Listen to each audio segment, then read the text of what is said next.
What is happening, people of the world? Welcome back to another episode of the Whiskey and Wade Show with me, your host, Tommy Mac. And me, your better host, Tyrone McKenna. And we are in partnership with the Garrick. As you know, make sure you get down there, check it out. And if you're a Patreon subscriber, you're getting discounted Irish coffees, the best Irish coffees in the world. They're only a flim if you're on Patreon. You're getting treated like a king if you're a Patreon in there. Yep. You get free shows. We done a show 2 weeks ago, 3 weeks ago, just for the Patreon subscribers, free of charge. They got food, they got drink, they got a private show. I mean, what more could you want What for more £2? could you want? So Patreon's only £2 and you get all sorts of extras. Also, I was actually seeing, my mate was in Garrick last week. It's very Christmassy nowadays. Yeah, so make sure you go down and check it out. Great spot. Ideal location to go to Christmas market and then finish up there. Slip off. Yep. Dip a shoulder, go to Garrick. Definitely. But anywho, today we are joined by a very, very special guest. This man is Irish boxing royalty. Yep. An Irish boxing legend. Youth Olympic gold medalist. Unified champion of the world. My personal favourite Irish boxer in history. Mr. Burnett. Yeah. That was some introduction. It was. You definitely rammed that one up before you came here. Looking in front of the mirror, ramming it up. Make sure you get it right. But now, personally, in my opinion, I've said it. I'm on record of saying it on this show. Anyone who asks me, Rand's the best Irish boxer in history, in my opinion. Cheers, man. Even juvenile. I remember the first time I heard of you I was probably, what age are you? 31. 31, so I was 2 years older than you only. And there was this guy just started boxing. He's like 100 fights deep and he hadn't been beat. Undefeated. And I was like, who the fuck is this? And it was wee Brian Burnett fucking cleaning up everywhere. Yeah. What was your record as? As an amateur, it was 98 fights and 94 wins. Fuck. Yeah, like I would say, you and Joe Ward are the two greatest juvenile boxers in the history of Ireland. I say Joe Ward won a couple of world titles. You won the Olympic youth title, so these two, and the record was unreal. Like Tyrone said, you went undefeated. I remember. Which is unheard of for years and years. I kept on keeping up to date with your career as you're only boy one, boy two. And I was like, that's right, has he been beat yet? No, he hasn't been beat yet. I didn't, not that I wanted you to beat. But I think it was America. Was the first time you got beat, was it? Robbed? In America. I robbed in America. This is how much I was there? following his career. That's right. I was in America, got robbed. Disgusting. Fuming. But Cried my eyes out for days. See, when you were younger and you did get beat, you just walked in the change room while everyone that got beat was crying their eyes out. Brutal. I remember. But- I felt like my world had fallen down. That's what I was when you were flying high and you're like all sorts of undefeated. I was like, wonder what he's going to be like when he gets beat. But you came back stronger. Bounce back. Became number one in the world as an amateur. Yeah. Beat world unreal. champion. What happened? Like when you went senior, only had one senior fight, and You turned pro. you turned pro after. Why after winning that, tasting that Olympic success? Why didn't you want to go for the Olympics as a senior? Or just, I didn't like it really. I don't really like the amateur game without like fast paced. And I just always wanted to be pro. And then once I sort of became number one in the world as an amateur, I sort of like wanted to go pro in. Yeah, And then that was it really. Just fancied it. I was young. I was only about 18. yeah. But you're. It's all like you know, the stars aligning and all for any sport. But like, you fought Michael Conlon and you only lost by a point. You know what I mean? So like, and everyone knows what Mick went on to do as an amateur. So had you stayed, like definitely the everything, the scene was set for you to reach the heights that you did as a juvenile boxer, the senior. I know, but It's just impatience. I had by the impatience. But I always wanted to feel what it was like to hit someone with 8-ounce gloves on as well. 'Cause do you know the amateur gloves are big padded things? See when you put on a pro, no one's actually witnesses that watches this. But see the difference Oh my Yeah, god! in glove, and then you've got them bandages as well. They're all tight your hands. I remember putting my hand in and was just like, What gloves I did wanna you go wear? pro. Started off with like Lonsdale. Everyone starts off with Lonsdale, and then just Cledo Rays moved up, Grants, Rays. and then Flies at the end. Was that your choice in Fly, when you got up? Did What I something said. level? Fly. I got Sparring because of you. flag here. We do you know what? Me and Adam Booth helped create the grip of the flag glove. Is that what's wrong? But yeah. So I was about to ask. So you prefer pro than amateur? Absolutely. That's why I wanted to change over. I was just like, it's fast paced. But the thing is, before your pro career even started, and you're fucking ended, because you what was it, brain scan? So they said that I had a brain problem. It said I had a blockage in one of the arteries in my brain, but turned out over a year and a half of trying to prove them wrong, like scans and angiogram, I think it was, had to get done all this year. Turned out that they were wrong. Fuck off. They were wrong, so they halted your pro career. 2 years? For a year and a half, and they still weren't going to give me a licence. British Board of Boxing said no. Even when we proved it, where the neurologists were like, he's fine, like the blood goes around his brain the same as everyone else. The boxing board was like, no. British what Boxing gave Board you? are the Very fucking strict. board in the world. Like, what kept you going to go? Nah, they're wrong. Yeah, Because- fuck you, doctors. I remember a doctor phoned me up, and I was sitting in this. I used to rent a room in Manchester, and I was just sitting there. Doctor phones me up and says, "Look, man, we're sorry, but you can't fight anymore." I went, what? I was like, World must why? keep pouring down. I coming was down. just sitting there, and I was like, "Look, sorry, you can't fight anymore." And I says, "Why? What's wrong?" And they were like, basically, if you get hit hard enough in the head, like, you could die. And I was like, I've been punched in the head my whole life. Like, I'm fine. And they're like, no, it shows a blockage here and all. And I says, well, with this blockage, like, shouldn't I have some side effects? And they were saying, you should be like that. Like, your speech should be slurred and your movements should be slow. And I was like, I'm fast as fuck. Have you seen me? Have you fucking seen me? so I was like, no way. And then I remember telling my dad, and he was the same. He's like, no, I think you're fine. So more we dug into it, and we had to start paying it out of our own pocket, no going to private doctors and all. Dear as fuck. And Paddy Coakley as well, he helped me loads. And it took a year and a half, but anyway, after like brain scans and angiograms, and where they put the ink, cut you open, put a tube in you, and pump ink into your brain. Fuck. And take I pictures. would have done that. It was brutal. And that, Where did the cut? so I'm just lying on this hospital bed, and the doctor stripped Why did you cut there to get up there? Exactly. so Yeah, put down your trousers when they see your brains. So I like that. Wrong brain. I got the hand up. So anyway, says this is what's going to happen. So it took me off, and this woman come in and shaved me. And I was like, because I didn't know what was happening. I was like, are they going to put me to sleep for this or not? Did they put you to sleep? No, kept me awake. So I'm sitting there. They They rid, so won't shave your legs. Happens all the time. they come in, and this anyway, the doctor comes in and he cuts me here, boom, and he has this tube, and that's joking, it must have been about a metre long. How thick is It it? was like that. Like Fuck thick enough, me. like it was big. So he cuts me, and I'm like lying in this bed, like looking at it, and he pushes it in. And you would think like he would take it gently. He was just doing that. Can you feel it going right? Yeah. So I'm feeling it coming up, and it's up here. Fuck off. And then he puts this big syringe on it and pumps. He says, "You're gonna feel a lot of heat." I was like, "Right," and he pumps it in, and then I just feel my hair going roasting. And apparently that was the ink. And That they were sounds fucking they were horrible. taking pictures of my brain. But the worst thing was Let's leave boxing, fuck it. the worst thing was taking it out. You would think you would just take it out gently. I'm not joking. He just went right on it. There's blood everywhere. Me? Aye. And then I remember after he goes, so you can't move for 4 hours.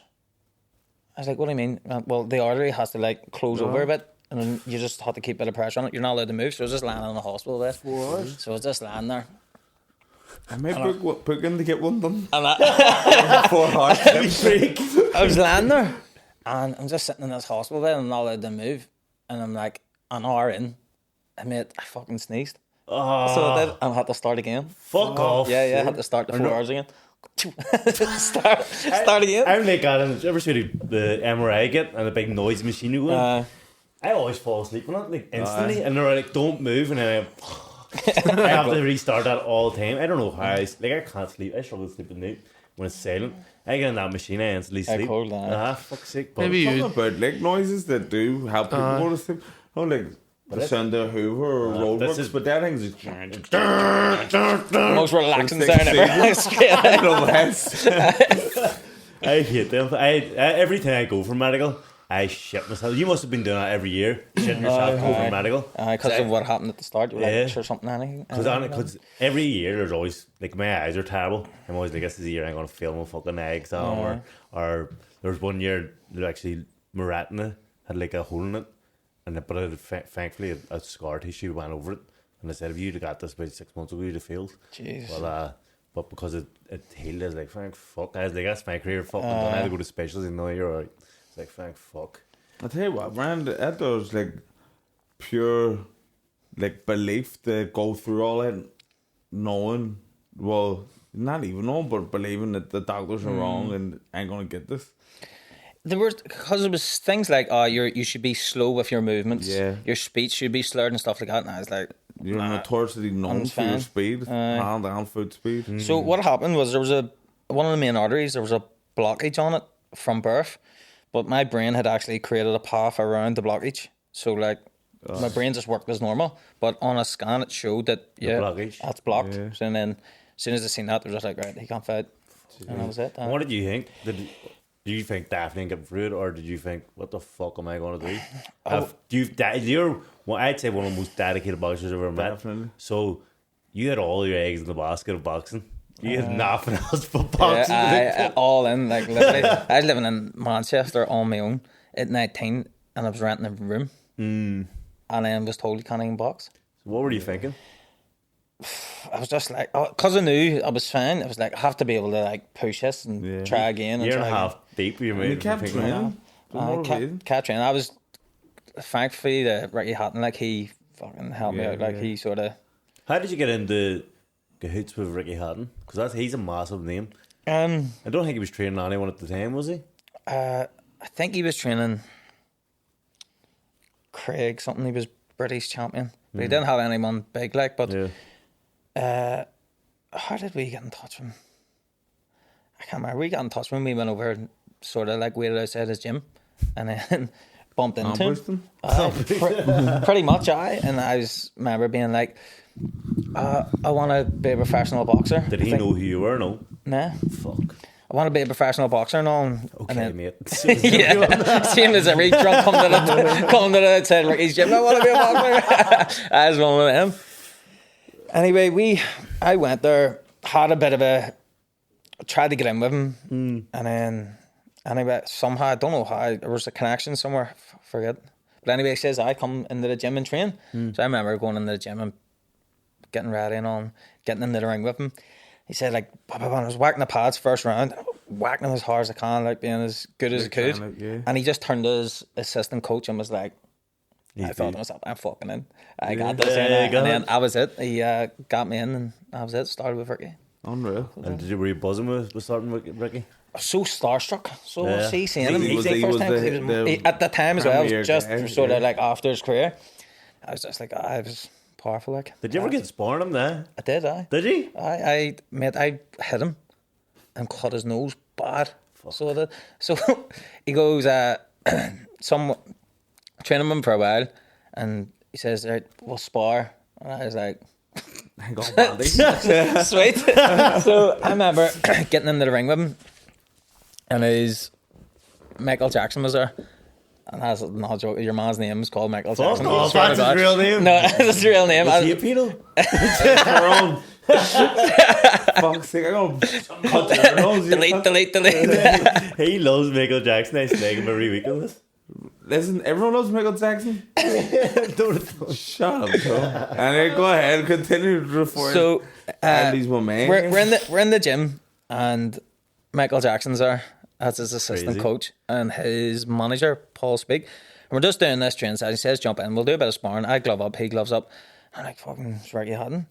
So starts sparring, and he comes at me like he's going to try to surely had a good bit of weight on him. I was small. I was only like about 55 kilo maybe, and he was he's huge. battered me, punched me. Did about. he? Like he went full on. Like so, I was like had to stand and fight with him. So I remember like swinging as hard as I could. I was like throwing out, and he was punching the hell out of me. And I remember his manager shouting in like, "Ricky, like take it easy." I was like, "This man's going to kill me." So I just stand toe to toe with Ricky, and I think my head hit him bang on the nose and cut his nose. Thank fuck. Thank fuck. I was like, right, that's enough. Brain damage before, I think. Now. But he put it on me big time. I don't know if he was trying to test me or what. Yeah. So that's why you end up leaving Ricky Hatton. I stuck a head on him. But you did leave Ricky Hatton after a while, and you went to. Was that a move straight away? Well, took about 8 weeks or so, probably a wee bit longer not to try to. Aaron Bush is a hard man to get in with for a trainer. So how did you even get the? So I knew Andy Lee from the amateurs. Me and Andy's always sort of stayed friends, and I knew Andy was training with him, and I tried to get in. Said to someone else to message him, trying to contact Adam, got nothing. Sorry, were you world champion at this stage? No, I was 4-0. No, not even. I was Were you not winning anything? No, 4-0. were you only 4-0 then? Aye, Alright. because I only had But you know had a what? short It's career a with year Ricky. and a half of waiting. So So that's why it seemed like you did. I waited. Well, do you know what? I didn't even have a year and a half of waiting because the year and a half was before. Oh, before I even got going. Yeah. Anyway, left Ricky. So this went down there, got in contact. Long story, like, but ended up getting in contact with, got in with him, and it was the same sort of scenario. I'll give him a training session. Did a bit of pad work with him, and he was like, "This kid's alright. You take him on," and then that was it. It's alright. Just This kid's fucking Burnett. Like Tyrone said earlier, you're the most dedicated boxer I've ever come across, and Tyrone said the same. And you're one of the few people whose talent matches the work ethic. Mostly people that aren't really talented have a hard work ethic, and then people that are They're kind of natural, they don't do it. See, I never thought I was talented.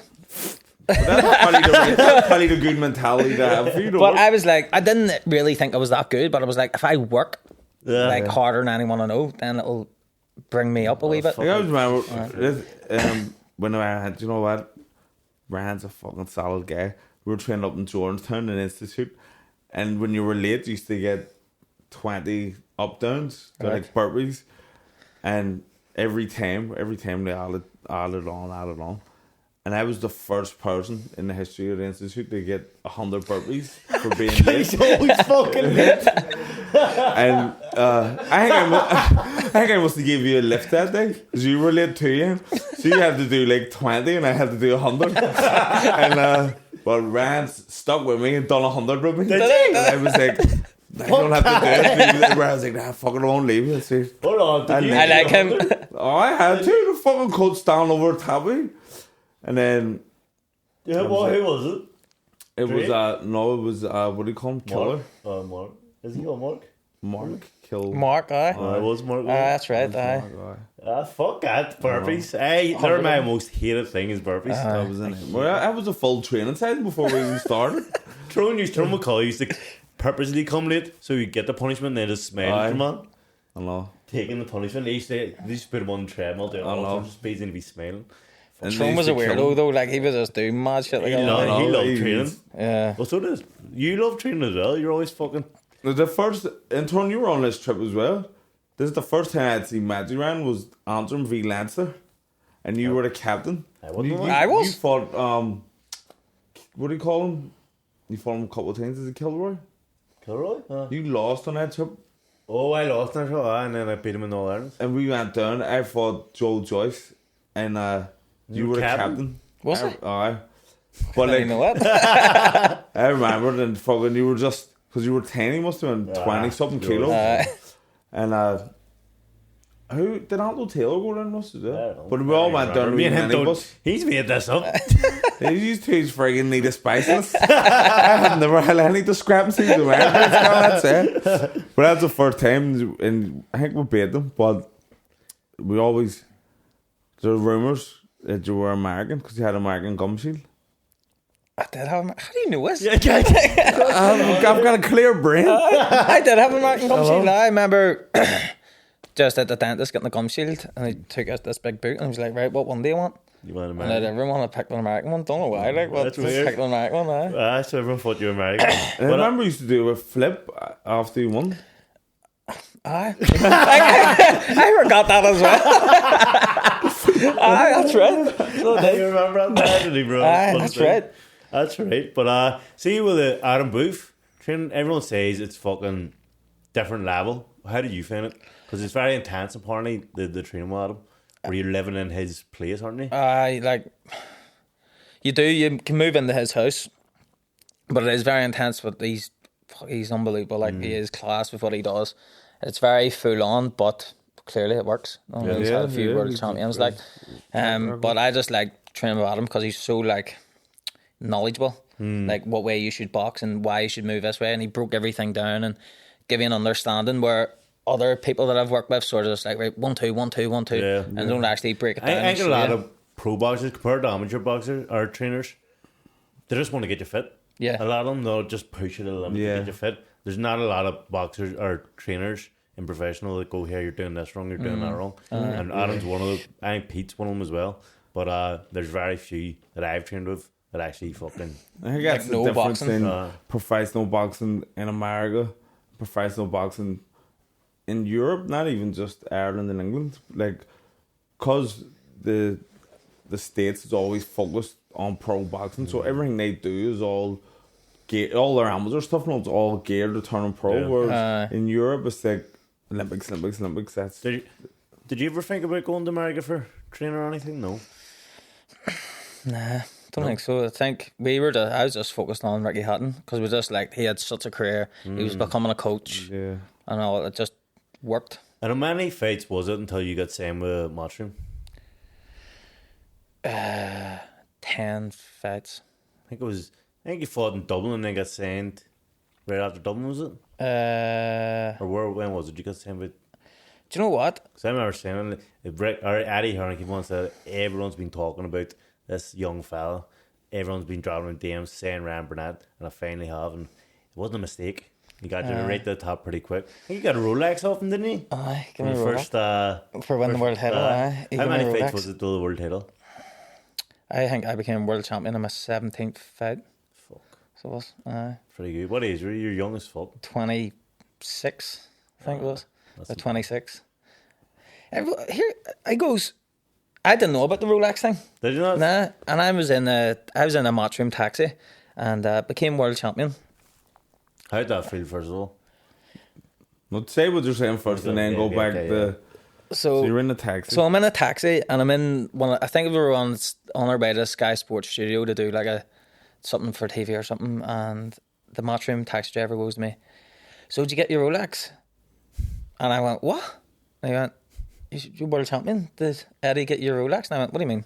He went, "Do you not know when you become world champion, Eddie buys your Rolex?" And I went, "No." I was like, "No one told me this." He's like, "Oh yeah, like that's what he does." I was like, "Fuck, can't wait to see Eddie."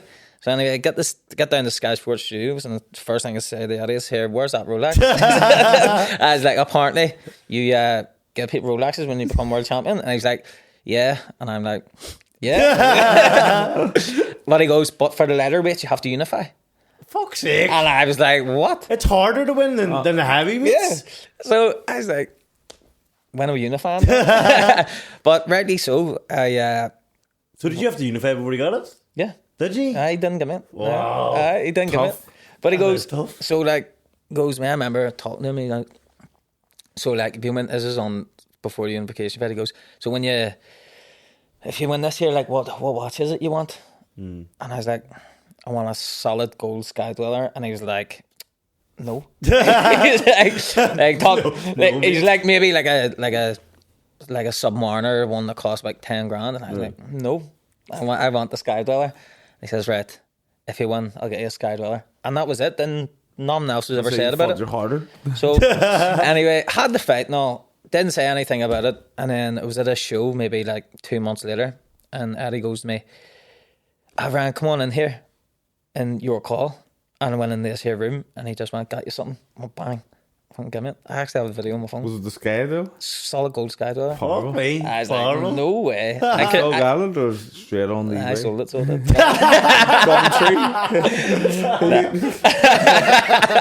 you later. I don't know, a few grand on top of it. Eddie Hearn gave me his personally. But how did it feel going into the world title fight week for world title? How does it feel compared to normal fights? You just know that there was a massive pressure. Like your first world title, I just felt like the world was looking at me, on top of me. So it was. It already feels like the world's on top of you for a normal fight. I couldn't imagine. For a world title, and then especially because it was back home, and like everyone had made such a big deal of it, and it was for at the time, like it was massive. But I remember all the pressure of everything, and after the fight, no, it was great. Win the fight, and I got back to. My head was a mess, so they stitched me up in the. Because it was a nasty crisis. I had a few bad cuts in my head. Anyway, after I got a cut cleaned up, now, I actually had plastic surgery done on it. Fuck me. I had plastic. Was it Harry? Here it was like that too. It looked like being stitched up with a shoelace. Like it was in the state. It was bad. So I had to go and get plastic surgery done on it. Fuck. So anyway, after the fight. I always just wanted to get them a hotel room and just relax for a second. So I remember got a pint of Guinness and went straight up to the hotel room. I got into the hotel room, sitting there, and my wife goes to me, "Are you all right?" I says, "Aye." She went, "What's wrong?" And I just went, "This is shit." Fuck off. I was like, I thought I would feel this amazing, but I was like, I don't feel anything. Why do you think? What do you think of? I don't know. It was such an anti-climax. I thought, like, because you see, like, people in boxing, world champion, and just the world. It's the pinnacle of the sport. You know, and you want more. Like before, and you're the first world champion who, like, was honest.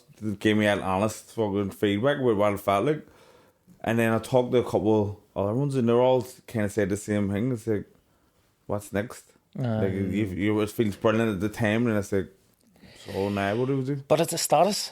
Like that's all. For me, in my head, I'd realised very quickly, like, this is just a status. This is just something you put beside your name, world champion. But it actually means nothing. Like for me, I was like, well, it doesn't put bread on my table. Yeah. So it's that, status, if you were talking to the people that are starting out, would you say money's more important than the titles at the end of the day? Well, it is. It is. To me now, I don't even look at titles. I'd be looking, where's the money? I want the money.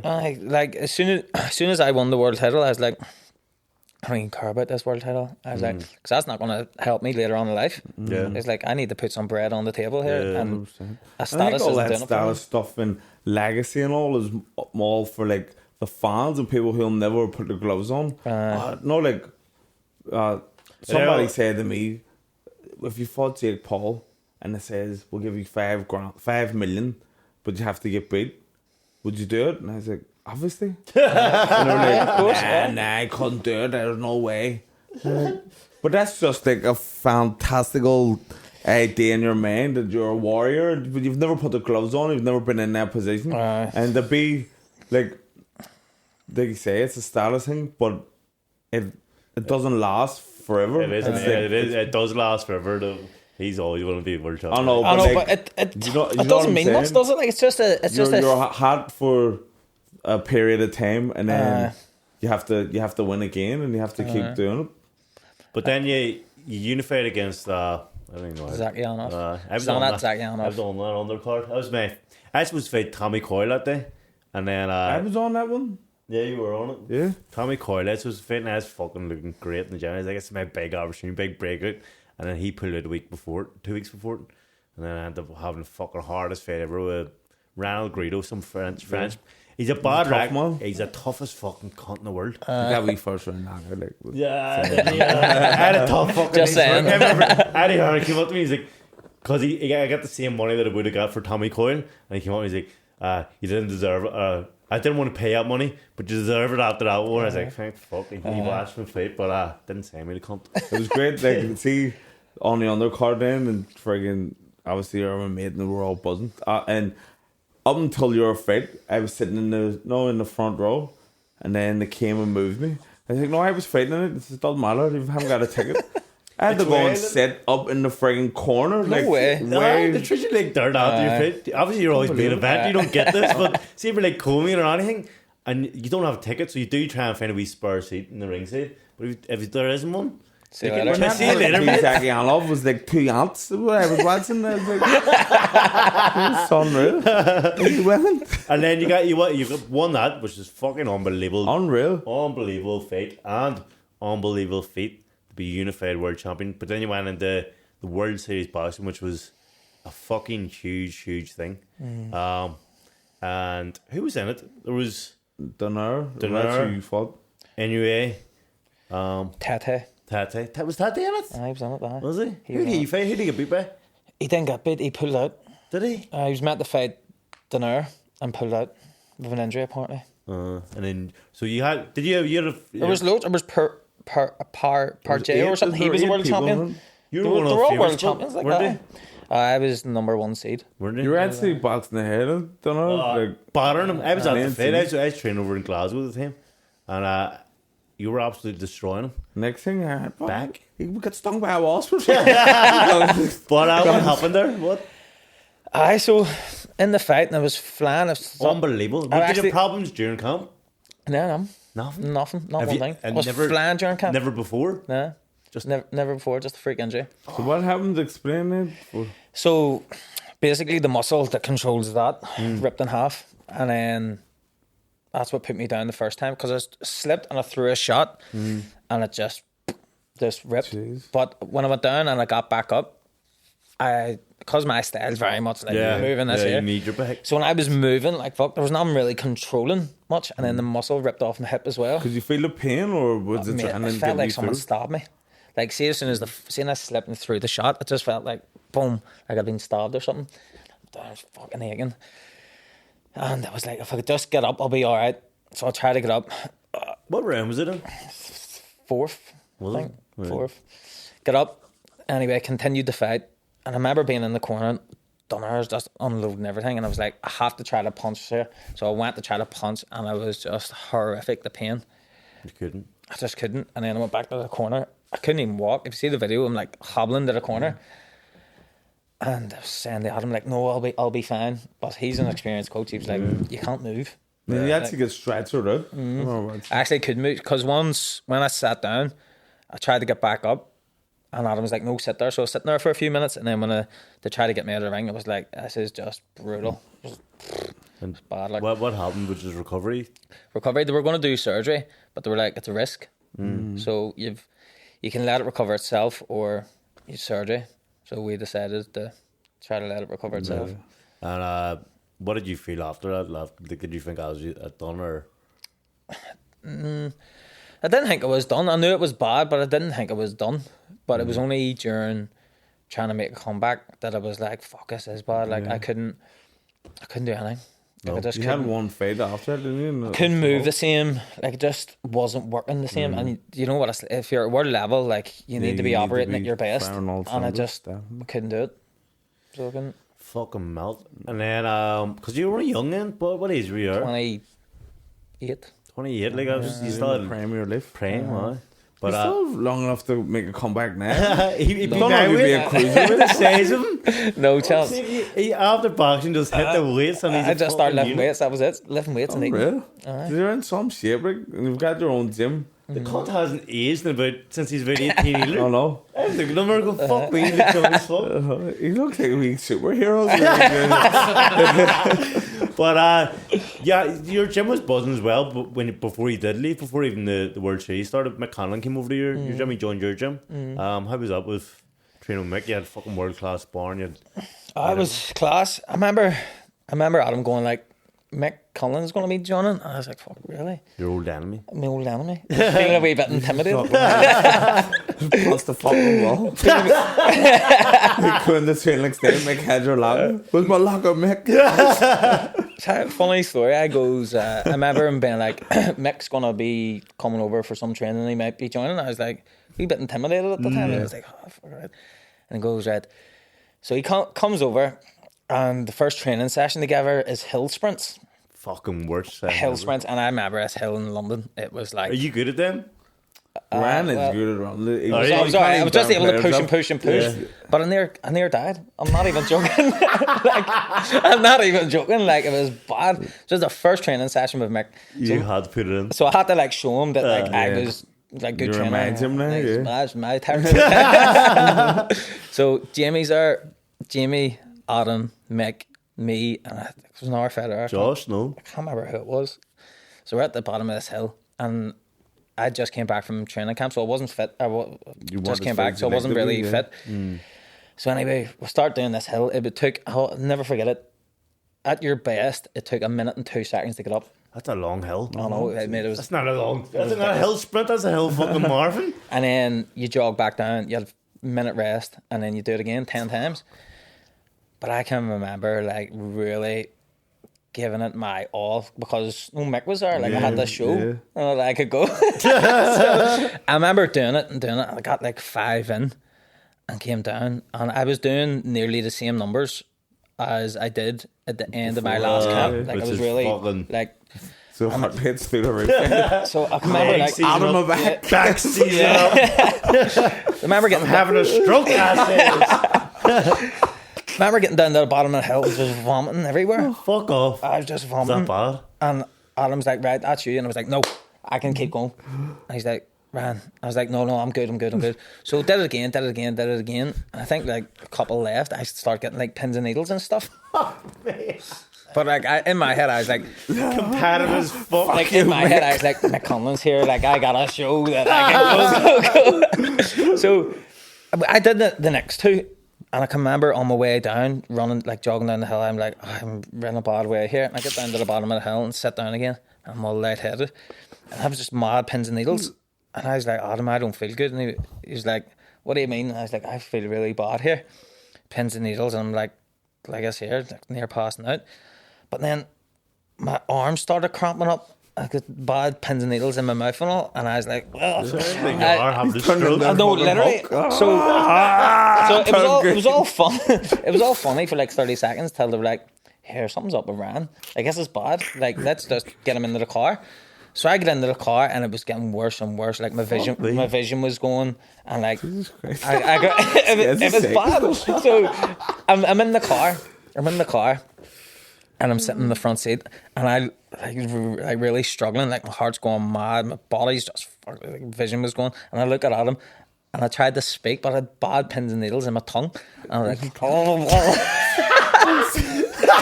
and then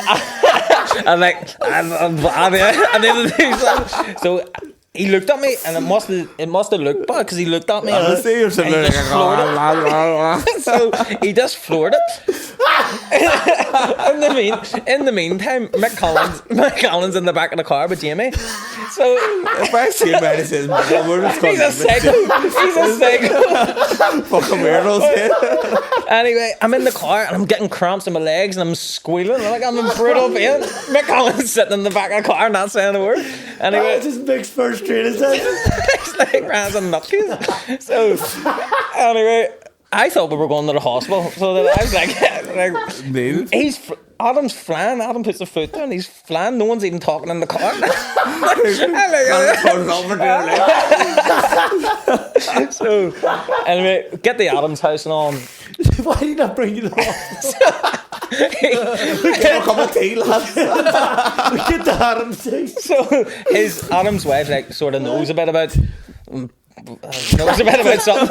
So she was like, look, just get him indoors and sit down. Mate, I couldn't get out of the car. Fuck me. I couldn't get out of the car. So Adam had to pick me up and take me into his house. By the way, this is Mick Connor's first training session, and I'm being carried into Adam's house. I never went back. So Hill sprints after that, that. so after that, they nicknamed me the hospital button. They always call me hospital button. And then a while later, I was talking to Mick about it, and Mick was like, "Oh, halfway through doing that, I felt something pop in my rib." But he's like, I couldn't say anything because you were about to die. He said he's sitting in the back of the car. And he's like, is it in agony? But he's like, he couldn't say anything because I'm in the front of the car. I'm nearly dead. Excuse me, guys. So I got a pig too. That was Mick's introduction to the camp. Did you That was you done for the week, surely. Aye, well, They come up the next day. Yeah, mix it. Sparring. on again. 12 rounds, animal. 12 rounds. Fucking hell, that's weird. That was the introduction, and then they used to just call me hospital button after that. That's fucking 'Cause ridiculous. I would push it like that, though. I'd push it to that limit, like, all the time. That's ridiculous. All the That is time. ridiculous. That's insane. No wonder you're fucking your favourite champion. I'm not going that far. I'm not hospital button. Hospital. But fucking what kind of tunes did you listen to before fights? It wasn't even. It was Adam's tunes. Was it? was just all like. What type of music? All like 80s and stuff like that. So when his- we see, I always notice that Josh Kelly has lethal tunes banging on his. Is that Adam's playlist? I'd be You like know his. Adams. No, that's it. It's all like soul and disco and That's funk. the lethal tunes. Be all like Adams, aye. I would get you into a wee, like I don't know, a good flow. Aye. And do you know, like, Ryan, so hopefully you can remember. It's all my Burnett memories seem to be forgotten on. But when we were on the Herbal Performance and we ran out one night, and but you didn't drink, and you must have started drinking like later on. And Yeah, you never drank back in the Never day. not drinking. But we were in the I used to see you eat WDKD. You know? Alright, and we were there. Next thing, Ryan Burnett's up on the dance floor, friggin' dancing his Yeah, you're a good socks off. dancer. You're a good I dancer. said, "Jeez, Ryan, you're a good dancer." He's like, I don't know. He's in the mixed race crew for a wee Know what that was? I used to hang about with Sonny Upton. Yeah, he was. A good He was dancer. mad in the Yeah, dancing. he's That's sort lethal of. dancer. Did he put that crew together, the mixed race crew? For anyone who think doesn't so, know what we're aye. talking about, it was like a wee dance crew in Belfast. And they used to go like they used to go to nightclubs and just Dance. Dance. dance offs everywhere. Like You were walking part up of to it. people. Yeah, I was, You weren't that level. Nah, I used to be the stand on Ryan sidelines. was good, but Ryan, but I think he just had intensity or like. It's not being this dance, he's sitting in the bedroom all day. Sonny Upton was unbelievable. I know. Remember he went on Britain's Got Talent, was it? Actually, he did. It aye. was, He did. It was Prince Did he get a free first days, didn't he? He was. I would then go on his own. It was a mixed race crew, a couple of them. But was that's it? right. Was it all right? What was your go-to meal after fit? Not after weighing, because that's always past. And you always had. This is one thing I remember about Burnett. After weighing, he had salt and rice. Aye. Salt and rice. Salt and rice, I aye. thought it sounded disgusting. Just Who advised you on that? Adam. He just said it was a bucket of rice like that, just loads and of loads of salt in it. But it's smart. It does hold on to all the water. just- But what after a fit? After the hard scrap, Aye. what are we eating? Domino's pizza. Domino's. Every single time. So we used to have this guy in our gym. Just he would help out with anything you wanted, and I would always say to him, like, as soon as I get back in that change room, make sure there's- Right after the fit, you like, have in the sit change there. room. Make sure aye. it's sitting there. I see people can. I'm always like, I wish I would walk back in one day and there'd be fucking food. Like everyone's got Five Guys now. Oh no, that's Domino's pizza. What on it? What's your go-to? At the back then, I think it was a New Yorker. A New Yorker Domino's pizza, stuffed crust. and shit. Great, I'm that was the one. fucking starved. You'd have like one or two slices and be stuffed to you. That Fuck's was sake. it, done. See, after fit, but I'm never overly hungry. There's too much adrenaline popping. I just want to Be eat up all pain. night. Well, you are up all night. You're up to about fucking Don't 7 in sleep. the See, morning. after my world title, I didn't sleep for about 3 days. It's weird. Just awake. Raging. It's a shit. Fuming with myself. Was there any fights that were close to getting made that you wish did, or ones that you wish had happened? And anyway, it would have been a fucking unbelievable fight. I think if everything had been well, me and Anui would have been a good one. Like, I just think I would have loved his style. I think I could have worked with it. Like, definitely. I love him. I think he's amazing. Like, He he's is a amazing. class fighter. But do you know when you're looking at someone and you're like, I truly believe I can beat him? He was one of them that I was like, I truly Because he believe wouldn't have it. landed the punches. Like, he is a massive puncher, but you're fucking. You have to be there to be hit. Your head moves fucking frightening. So And I remember thinking to myself, if I just held the right distance and not let him do his thing, like, I could definitely beat him. I remember saying to Adam about this, and Adam was like, yeah. absolutely. So that's the one fight you wish I'd have fought. Because I do really think that. What I'd have about beat him. Carl Fran? There's rumours sometimes circulating that Carl and Ryan Burnett were going to fight. That would have been fucking huge. It I would've still been- has because there's So something you're in going to say it Scotland. still has it. And I said there's still they'd still could him because you seen in Scotland. Aye, Well, I said heavyweight. only in America. That's like Union King. But the what do you call him? Ricky Burns and Willie Lemon that had a did big happen. fight, That did happen. and it was massive in Scotland. Was it massive? Huge over. But go ahead, finish your question. Forget it now. You were just well, basically, I think you were going to say you and Frampton. I wouldn't Did you fancy? I've never thought about it. It's just I was on my path and he was doing his thing at his time, different weights and stuff. Where is different weight? How much you seen weights? He was super bantam, I was bantam. Right. I see the thing even now. Whenever you say, I said you're the best boxer, I think they'll come around. Obviously, Frampton is the greatest, but I think there's a difference in greatness and being the best, because the impact Carl had. Obviously, it's all about the stars aligning. So he had Barry McGuigan, and at the start of his career and all the. Barry McGuigan was a legend. So he had all that fan base saying and all come behind him, and then he had like a good support network, and then he was able to do what he done. But you done what you done as well, but it wasn't like the impact wasn't like the Frampton impact for I don't know what reason, to be honest. I think I sort of kept myself away from I don't do interviews and podcasts. You won't see since my career. This is the second podcast I've done. I got asked first. I did it for a favour for one of my old boxing clients, or one of my old boxing coaches phoned me up and said, this guy from England's starting up a podcast, will you do it for him? And just because of him I did it. And then this one. That's it. I don't do them because so you were just there, done your business, and then because I didn't never liked really put my face out there and doing that side of it. I just wanted to fight and make a couple of quid. I didn't want everything else, which I think if I had to like push myself, promote myself that way. Do you regret not doing it, or no? Not one bit. Like I wasn't in it for that. I was in it to make a few quid and be a world champion. Would you ever get into coaching? I know Tommy's asked about 10. I've been hassling this man for years. Me and Ryan have done work on and off behind the scenes, and even said to Ryan one time when I was with Pete and Pete was away with you, and I was like, Ryan, Pete might not be home in time, and I don't trust anybody else in my corner. So what he did, he's like, I don't know. But I fully believe that Burnett, I don't think you should friggin' get into coaching. If me and you work together, we'll be a world champion. Honestly, really have you up doing hill sprints? I remember Will we call you hospital? I was in the gym one day. I was getting a world title late notice. It was 3 weeks notice, and so I was up training with Ryan. We're hitting up pads, and then he just stopped in the middle of the round. He's like, "Stand there," and then started shouting at me, and I was like, give me a big motivational speech. I felt like a kid standing in the corner. You need to be thinking about this every day and every night. You can just imagine someone walking in the gym. But you know what? See, when I went up to him, it was during COVID, I think I went up to him. I probably. And it made me feel like I didn't even know what boxing was. Like, he just stripped me down, man. You're doing that wrong, you're doing that wrong. I went, fuck me, I am doing all this wrong.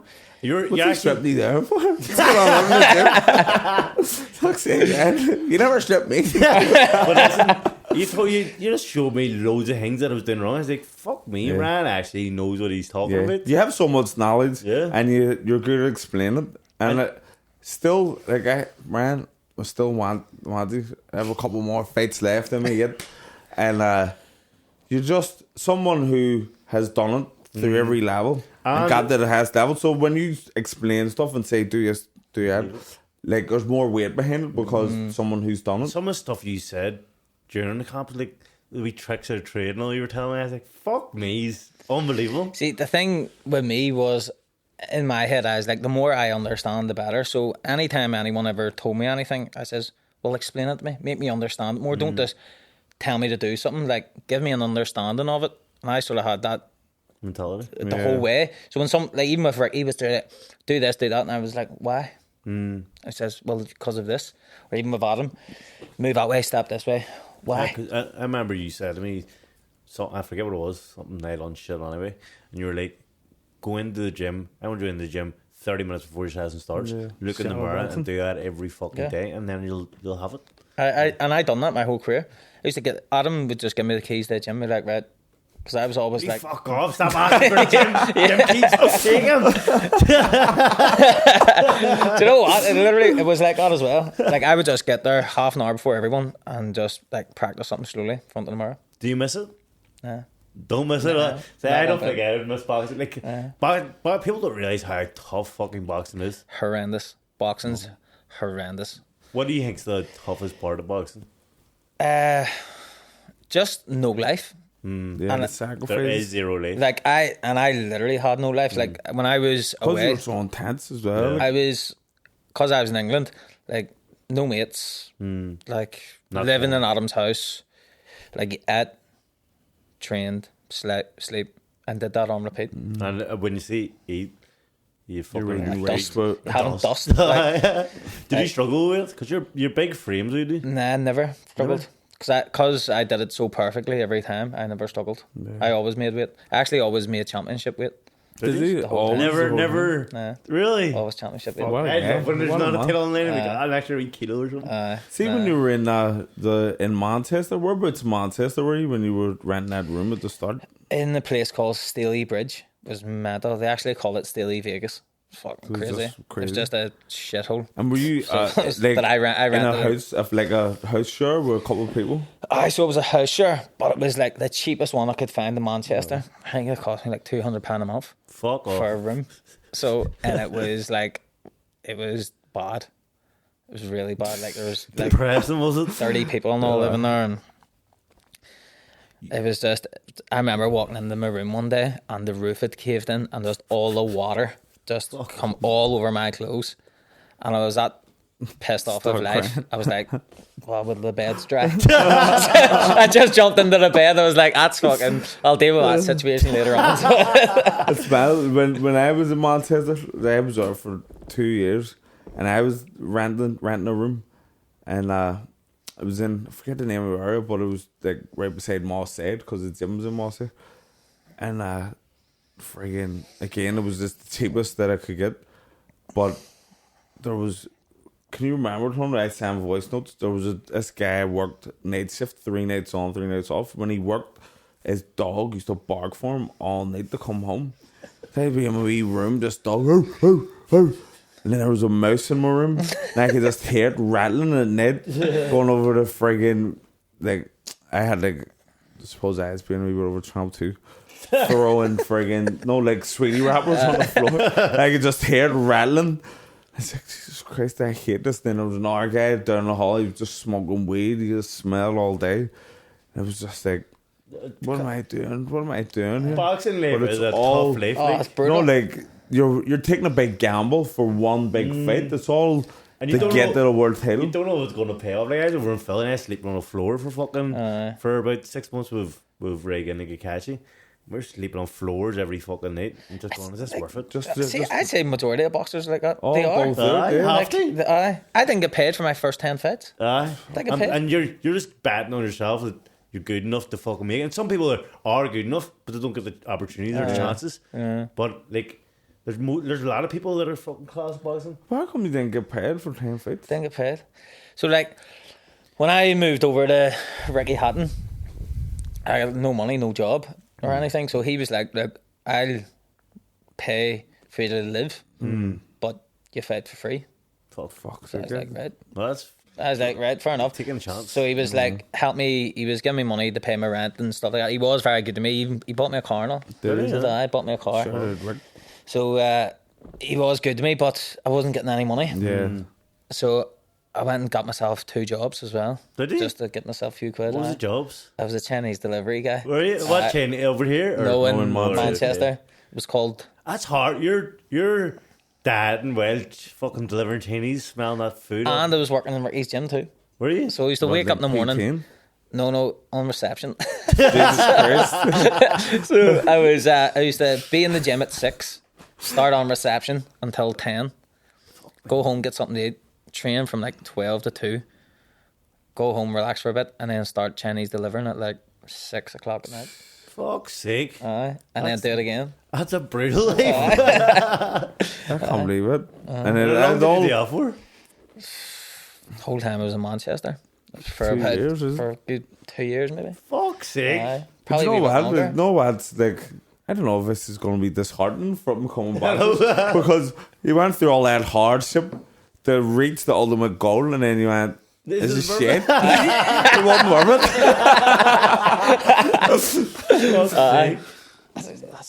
I never thought of it that way, but that's exactly what That's happened. the truth. Now you've opened your own gym now, haven't you? Aye. Up in Antrim. Open the own gym, What's it called? Burnett Fitness. Burnett Fitness. And it's flying, it's going well, like really well. I'm at gym 6 days a week and it's going good. Flying You for loving me. it? Love it. Love it. Loving it. So if you're up there in the Hatton area, make sure you get booked in. Can you get booked in? Nah. Or No, sorry. Make sure you walk past the wave. So I have a waiting list there for people. All right. So So you going to open any more gyms or just the one? Is that enough? no, one's enough. I get out of it what I need, money wise. It's good. Like, sweet. It just works for me. Everything works. See, I know you said you never wanted to be famous or whatever, but I'm sure you would get offers to do like celebrity reality stuff. Like, you got in the past, like celebrity. I get offered get to out do here. little things, but I've always been like, nah. No? Nah. Wouldn't do it? Don't want it. I don't Why? know. I just keep myself to myself. I think Just you'd wanted to good be a at it. boxer and that's it. Just wanted to punch people and get paid for it and then bounce. Unreal. That's what it did. You never got dropped. Job's finished. Job finished. Did you get Job dropped? finished. Nah. Did you ever get hurt? Because your head moves are unbelievable, so it's hard Nah. to actually get a heavy punch on you that connects. Nah, never got dropped. In the pros, like, never got dropped. Where did you get dropped in amateurs? Aye. Did you? Aye, heavy as well. Did So, you? aye, Who back? this French guy, I was just standing, he was a weight above me and I was standing toe to toe and we're just both swinging and I was swinging a shot and I blinked and when I opened up my eyes I was sitting on the ground and I was just like, oh, what am I doing here? Because you don't feel. See the ones that drop you, these don't feel them. Aye, just like, I swung a punch, I blinked, I was sitting on the ground, I was like, what am I doing here? And I jumped back up and then, lucky enough, it was alright, just a wee flash knock, man. Yeah. That was the only time Did you being get beat? dropped. No, bothered him. Did you? Aye, absolutely. I give him a standing Was count that straight World after. Championship? No, it was a multi-nations tournament in National Stadium. That's some going to get up and fucking win the fight. Batter. I give him a stand count about 30 seconds after. You made him mad now. Go Super Saiyan. You have a kid now, don't you? Aye, we girl last 2 in January here. Would you get her in the boxing? No. No way. Nah, No actually, way. my kids, my son was like, I might do boxing. Yeah, honestly, don't want to do boxing. Nah. Get into he's in the football guild. He can Aye, like, nah, stay in them. I'd put any child in the boxing for discipline. Yeah, it But is I mean, great. like, that's. But I think you need to go into boxing yourself. I think because it's a tough sport Yeah. where if you're pushed into by your dad, you're not going to fucking stay at it. It's fucking a It's kill. one of the things, like, punch in the face and you ever hate it or love it. Yeah. See they? You always see with kids that are pushed into it, they're crying during the No, no. spars. No, Aye. like, fuck's sake, just let them fucking live. Yeah. Let them get out there in the street and play with the dolls. Yeah. Fuck's sake. It's dolls. Instead of boxing, like but listen, we've talked enough shit today. Yeah. Thank you for joining us, Burnett. You Yeah, are a it's been legend. brilliant. Understand? Hope you all enjoyed that. Folks, make sure you like and share this episode. Yeah, and while we're doing this the weekend, but when this is out, our live tickets should be out on Eventbrite. So get on them, get a couple of tickets for Christmas. Yeah. Thank you for watching. Subscribe, like, share, tell everyone about it. Get on the Patreon, and we'll see you next week. Legend.